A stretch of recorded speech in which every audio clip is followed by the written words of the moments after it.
This channel does not promote any violence, harmful, or illegal activities. All content provided by this channel is meant for an educational and information purpose only. ২৬-এর বিধানসভা নির্বাচনে চা বলয়কে পাখির চোখ করেছে তৃণমূল। তাই মুখ্যমন্ত্রীর আলিপুরদুয়ার সফর বেশ গুরুত্বপূর্ণ।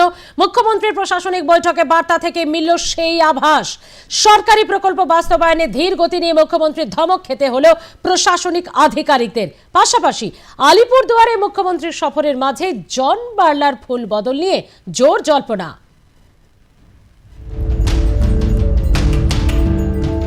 আলিপুরদুয়ার প্রশাসনিক সফর হলেও রাজনৈতিকভাবে এই সফর বেশ গুরুত্বপূর্ণ। 2019 ও 2024-এর লোকসভা নির্বাচনে আলিপুরদুয়ারে খাতা খুলতে পারেনি তৃণমূল। যদিও 24-এ লোকসভা হারের মধ্য দিয়েই পরোক্ষভাবে জয়ের স্বাদ পেয়েছে রাজ্যের শাসক দল। এই জেলায় মাদারিহাট আসনে জিতে বিজেপির বিধায়ক হন মনোজ টিগ্গা। পরবর্তীকালে তিনি 2024 লোকসভা ভোটে আলিপুরদুয়ার আসনে জিতে সাংসদও হন। মনোজ টিগ্গার ছেড়ে যাওয়া আসনে উপনির্বাচনে মাদারিহাট আসন জিতে নেয় তৃণমূল। কয়েক মাস আগে জয়ের স্বাদ পেয়েছে শাসক দল। তাই আগামী 26-এর নির্বাচনে আলিপুরদুয়ারে 5টি বিধানসভা আসনে লড়াইয়ের ময়দান প্রস্তুত করতে বুধবার মুখ্যমন্ত্রীর প্রশাসনিক সভা বেশ তাৎপর্যপূর্ণ। এদিন প্রশাসনিক বৈঠক থেকেও মিলল সেই বার্তায়। সরকারি প্রকল্পের বাস্তবায়ন নিয়ে মুখ্যমন্ত্রীর ধমক খেতে হলো প্রশাসনিক আধিকারিকদের। ভোটারদের সুবিধা দিতে সমন্বয় রেখে কাজের বার্তা দিলেন খোদ মুখ্যমন্ত্রী। Panchayat election, municipality election, by election কাজগুলো হয় না, কাজগুলো থেমে যাতে না থাকে পরিকল্পনা এখন থেকে করতে হবে। এটা আমি আগেই বলেছিলাম। ডেডলাইন মেনে কাজগুলো কিন্তু টাইমে সব জেলাকে শেষ করতে হবে।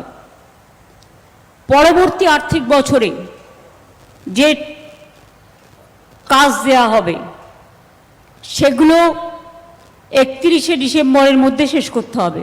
গভর্নমেন্ট প্রকল্পের জন্য কাউকে কোনো এক পয়সা দেওয়ার প্রয়োজন নেই। সরকারি টাকা, এগুলো সরকারি স্কিম। পরিষ্কার বলছি, যদি কোনো কমপ্লেন আসে অ্যাকশন হবে, সে যেই হোক।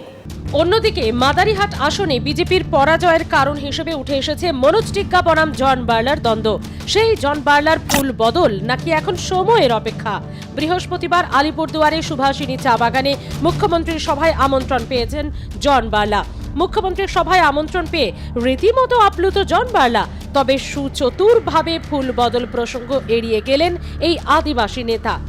একটা টেবলের মধ্যে বসে আলোচনা করে যদি ডুয়ার্সের ডেভেলপমেন্ট আমরা চাই, তাহলে একটা টেবলে বসতে হবে, বসে আলোচনা করে ডুয়ার্সের ডেভেলপমেন্ট হবে। কোথাও কি মনে হচ্ছে জনদা আপনি তৃণমূলে গেলে আরো ডেভেলপমেন্ট সহজ হবে? শুধু কাগজ কলমে লাইন, ইমপ্লিমেন্ট হতে হবে।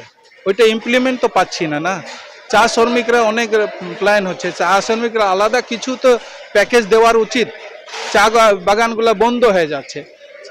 যদি কেন্দ্র সরকার যদি চা বাগানকে, আমরা এখানে চা বাগান আশীর্বাদ দিয়েছে, দেখো লাখ লাখ ভোট দিয়ে আশীর্বাদ দিয়েছে, কিন্তু ওইটা আমরা তো দেখতে পারছি না। তবে কি বিজেপির এই গোষ্ঠী কোন্দল কাটা দিয়েই আলিপুরদুয়ারে 5 আসন ছিনিয়ে নেওয়ার ঘুঁটি সাজাচ্ছে ঘাসফুল শিবির? এখানে যারা যারা বনাধিকারিক রয়েছেন তাদের কাছ থেকেও কিন্তু পুরো বিষয়গুলো খতিয়ে দেখেন। সেই সঙ্গে হোমস্টে নিয়েও কিন্তু তিনি বেশ কয়েকটি বিষয় উল্লেখ করেন এবং ক্রেডিট কার্ডের ক্ষেত্রেও কিন্তু তিনি উষ্মা প্রকাশ করেছেন।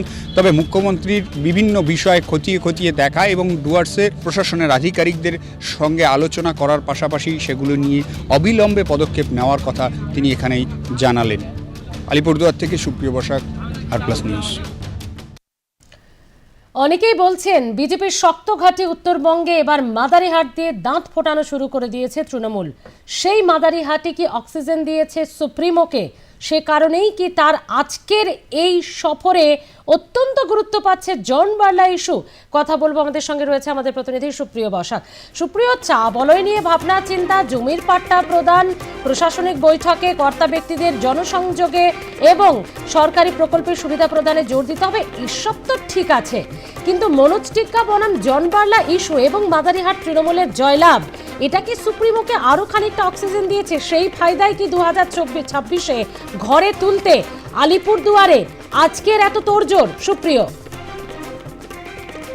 কথা বলবো সুপ্রিয়র সঙ্গে, তবে তার আগে আপনাদেরকে জানাবো আজকে কিন্তু অত্যন্ত গুরুত্বপূর্ণ দিক একটি আলিপুরদুয়ার, এবং এর আগে তো প্রশাসনিক বৈঠক তিনি করেইছেন, সেখান থেকে বার্তা দিয়েছেন কোনো সরকারি প্রকল্পের জন্য 1 টাকাও কাউকে দেবেন না, সবটাই সরকার আপনাদের জন্য বিনামূল্যে করছে।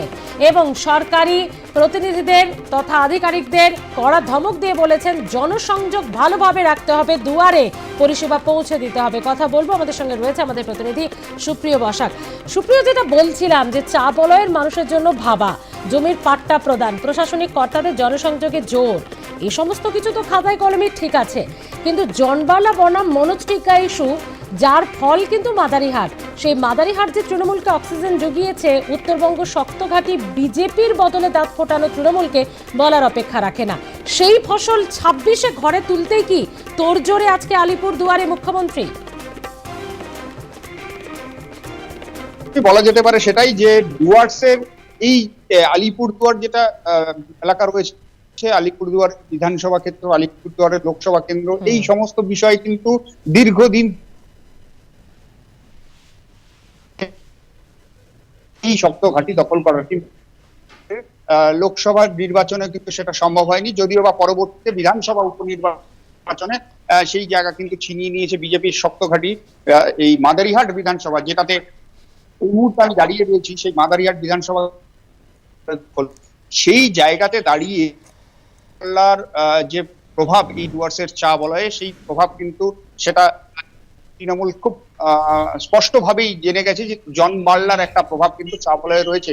সে কারণেই হয়তো জন বার্লার আজকের এই যে অনুষ্ঠান, যেটা মুখ্যমন্ত্রীর অনুষ্ঠান, সেই অনুষ্ঠানে জন বার্লার আমন্ত্রণ, এবং সেটা নিয়ে কিন্তু রীতিমতো জোর জল্পনা শুরু হয়েছে। গতকালকে জন বার্লা সংবাদ মাধ্যমের মুখোমুখি হয়ে যেমনটা জানিয়েছিলেন যে তিনি আমন্ত্রণে সাড়া দিয়ে কিন্তু তিনি যাচ্ছেন, তবে দল বদলের বিষয়ে কিন্তু কোনো কিছুই স্পষ্ট তিনি জানাতে চান। তিনি বলেছেন যে আমন্ত্রণ যখন জানিয়েছে সেক্ষেত্রে কিন্তু তিনি যাবেন, এবং চা শ্রমিকদের যে সমস্যা, সেই সমস্যা নিয়ে তিনি মুখ্যমন্ত্রীর সঙ্গে কথা বলবেন, সমস্ত বিষয় নিয়ে তিনি উল্লেখ করবেন। চা বাগানের যে শ্রমিকরা দীর্ঘদিন থেকে যে সমস্ত বঞ্চনা বা সমস্যার কথা বলবেন, এবং টক না হওয়া পর্যন্ত কিন্তু কোনোটাই স্পষ্ট তিনি জানাতে চাননি। তিনি যেমনটা জানিয়েছেন যে আজকে সবাই তাকে ডাকা হয়েছে, তবে ঠিক পদ্ম শিবিরের একজন প্রাক্তন সাংসদ, তিনি তৃণমূল শিবিরের খোদ মুখ্যমন্ত্রী তৃণমূল সভাতে আমন্ত্রণ পেয়েছেন, সেটা কি তাকে তার মানে পদ্ম শিবির ছাড়ার ইঙ্গিত দিচ্ছে,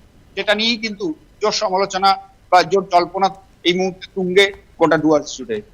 একেবারে, এবং কি হয় আজকের এই সভামঞ্চে সেটাই এখন দেখার।